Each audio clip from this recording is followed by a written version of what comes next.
Secondary data. তো secondary ডেটাকে আমরা অবজ্ঞা করতে পারি না, সেকেন্ডারি ডেটাকে আমাদের গ্রহণ করতেই হবে। 5000 বছর আগে থেকে ভারতবর্ষের মানুষ কি করছে? যোগা করছে। আমি যোগা নিয়ে বেশি বলবো না, কারণ যোগা আমি বুঝিও না, আমি করিও নি, সেজন্য আমি বলবো না। হয়তো কোনোদিন এই স্যারের মতো কোনো মানুষের পাল্লায় করে এক দুটো হাত পা নাড়িয়ে দিচ্ছে, হ্যাঁ, কিন্তু খাদ্যাভ্যাসটা করতে হয়। সেটা কিন্তু আমরা যদি নিজেকে ভ্যালু দিতে পারি, সেই ভ্যালুটা যখন নিজের মধ্যে ইমপ্লিমেন্ট করার মতো মানসিকতা আমার তৈরি হবে যে আমার জীবনের একটা দাম আছে, তখন কিন্তু খাদ্যাভ্যাসটাও চেঞ্জ হবে। Value education. তোমরা যোগা নিয়ে দুজন স্যার ম্যাডামের গল্প শুনলে বা তারা বক্তৃতা দিলেন, সুন্দর, কিন্তু ভ্যালুটা কি? ভ্যালুটা হলো এই একটা সিম্পল ব্যাপারে বলছি, তুমি যখন নিজে বুঝতে পারবে যে যোগের একটা উপকারিতা আছে, সেটা হলো ভ্যালু।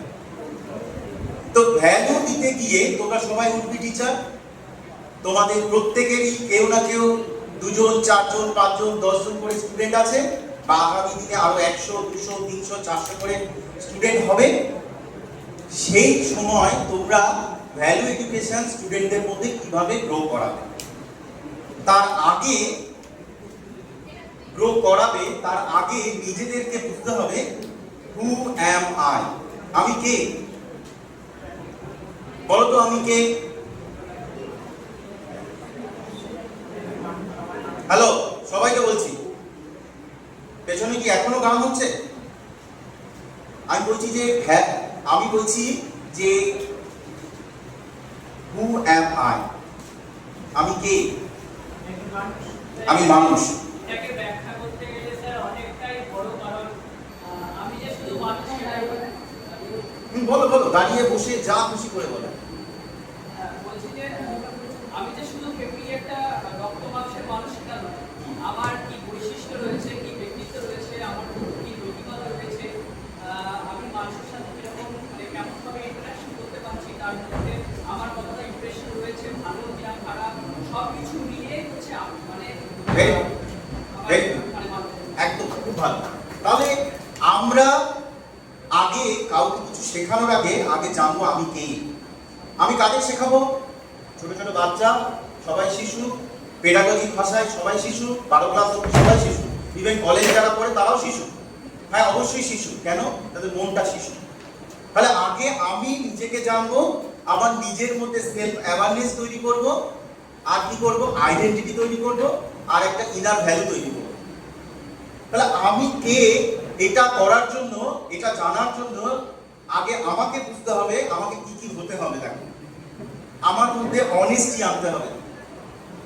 অনেস্টি, আমি এখন যা বলবো তার এক একটা ব্যাখ্যা হয়তো 10 মিনিট করবে, কিন্তু তা বলবো না।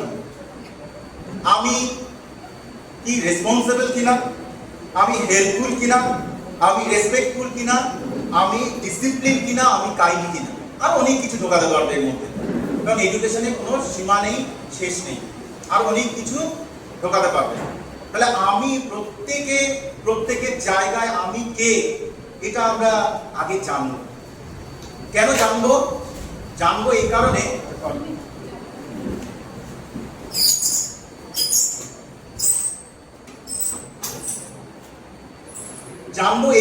কারণ আমি কাউকে শেখাবো। আমি যতক্ষণ না নিজেকে জানবো ততক্ষণ আমি কাউকে শেখাতে পারবো না। আমি এখানে এসে তোমরা খুব অনেস্ট হবে, স্যার বলেছে অনেস্ট হবে। কিভাবে অনেস্ট হবে? তোমরা খুব রেসপন্সিবল হবে। কিভাবে হবো? আগে সেই উদাহরণগুলোকে আমাদের নিজেদের কাছে বা নিজেদের পরিবেশের মধ্যে নিয়ে আসতে হবে। এই যে পরিবেশের মধ্যে নিয়ে আসা, এটাকে বলা হয় ভ্যালু ট্রি।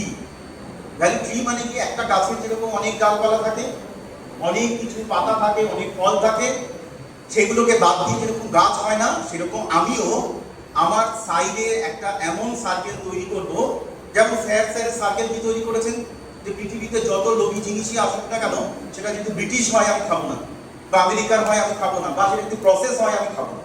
আমি কি খাবো? সব দেশি খাবো। কি দেশি খাবো? আমার দেশে যেগুলো তৈরি হয় সেগুলো খাবো, তাই তো? Very good. এছাড়াও আরো কিছু মনে রাখবো, স্যারের দিক থেকে শুধু একটা দিকে বলবো না, যেগুলো প্রসেস নয় সেগুলো খাবো, তাই তো? তাহলে প্রসেস নয়, আমরা কোল্ড ড্রিঙ্কস খাবো না, ঠান্ডা জল খাবো, তাও ভালো। তাহলে আমাকে নিজেকে তৈরি আগে করতে হবে। আমি যদি নিজে তৈরি না থাকি, আমি কখনো স্টুডেন্টকে তার ভ্যালু দিতে পারবো না। স্বামী বিবেকানন্দ বললো, all power is within you. সব পাওয়ার তোমার নিজের মধ্যে আছে। সেই পাওয়ারটাকে শুধু কি করতে হবে? কি করতে হবে? পদ্মফুল ফোটাতে হবে, তাই তো? উঠেছে পদ্মফুল? রাজনীতির কথা বলছি না, মজা করছি। তাহলে অল পাওয়ার নিজের মধ্যেই আছে, সেটাকে শুধুমাত্র আমরা প্রস্ফুটিত করব। আরেকটা জিনিস মনে রাখবে, সেটা হলো core value. Core value, core মানে কি? কোর মানে যেটাকে ছাড়া ভ্যালু হবে না, সেটা হলো রেসপেক্ট। আমি এর আগে বললাম রেসপন্সিবল, সেখান থেকে আসছি রেসপেক্ট। রেসপেক্ট কি? রেসপেক্ট কাদের করব? ছোট বাচ্চা থেকে শুরু করে একদম বুড়ো পর্যন্ত আমার সার্কেলে যত মানুষ আছে, বা যে কোনো প্রাণী আছে, যে কোনো জীব আছে, যে কোনো মানে ধুলো থেকে শুরু করে একদম হাতি পর্যন্ত যত কিছু আছে সবকিছুকে রেসপেক্ট করব। আচ্ছা, কটা রেসপেক্টের উদাহরণ দিতে পারবে? ভারতবর্ষ যুগে যুগে রেসপেক্টের উদাহরণ দিয়েছে। আজকে আমরা বইয়ের পাতায় পড়ছি, গাছকে কেটো না, গাছকে রাখো, জলকে নষ্ট করো না, এগুলো করছি তো। কিন্তু আলটিমেটলি এগুলো আজ থেকে 5,000, 6,000, 7,000, 8,000 বছর আগে ভারতবর্ষের যোগীরা বলে গেছে। আমাদের ভারতবর্ষের সেই জিনিসগুলো আমরা গুরুত্ব দিইনি, কিন্তু যোগীরা বলে গেছে। কি বলে গেছে তোমরা একটা জিনিস বলো তো? আমরা সব থেকে বিশ্বাস করি কোন জিনিসটা? ধর্মকে। সব থেকে ভয় পাই কিসে? ধর্মকে, তাই তো? সকালে ঘুম থেকে উঠে ঠাকুরকে প্রণাম করি, ঈশ্বরকে জপ করি। কেন করি? আমাদের সাকসেস যাতে ভালো হয়। তাই আমরা সব থেকে ওই যে আননোন পাওয়ারটা আছে সেটাকে আমরা রেসপেক্ট করি তো। তো ভারতবর্ষে দেখবে সমস্ত আননোন পাওয়ার বা আননোন বিষয়গুলোর মধ্যে একটা করে ঠাকুর বা দেবতা ঢোকানো আছে। কেন এই ঢোকানো আছে? পাওয়ারটাকে মধ্যে ঠাকুর ঢোকানো কেন? তুমি পাওয়ারটাকে যাতে অবজ্ঞা না করো। তাহলে পাওয়ারটা অবজ্ঞা যাতে তুমি না করো, ফার্স্ট পয়েন্ট হলো পাওয়ারটাকে অবজ্ঞা না করা। তার মানে ভ্যালু কিন্তু গ্রো করাচ্ছে। সেকেন্ড কি? সেই পাওয়ারটাকে পুজো করার জন্য আরো অনেক কিছু লাগে। কি কি লাগে বলতো? ফল লাগে, ফুল লাগে, পাতা লাগে, দুব্বা লাগে, আরো বিভিন্ন উপাদান লাগে, কাঠ লাগে। তাহলে সেইগুলোকে পুজো দেওয়ার জন্য সেইগুলো যদি আমরা ধ্বংস করতে থাকি, তাহলে কি হবে? সেটাকে পুজো দিতে কোনোদিন পারবো? আমাদের প্রয়োজনে ফুল গাছ লাগাই না?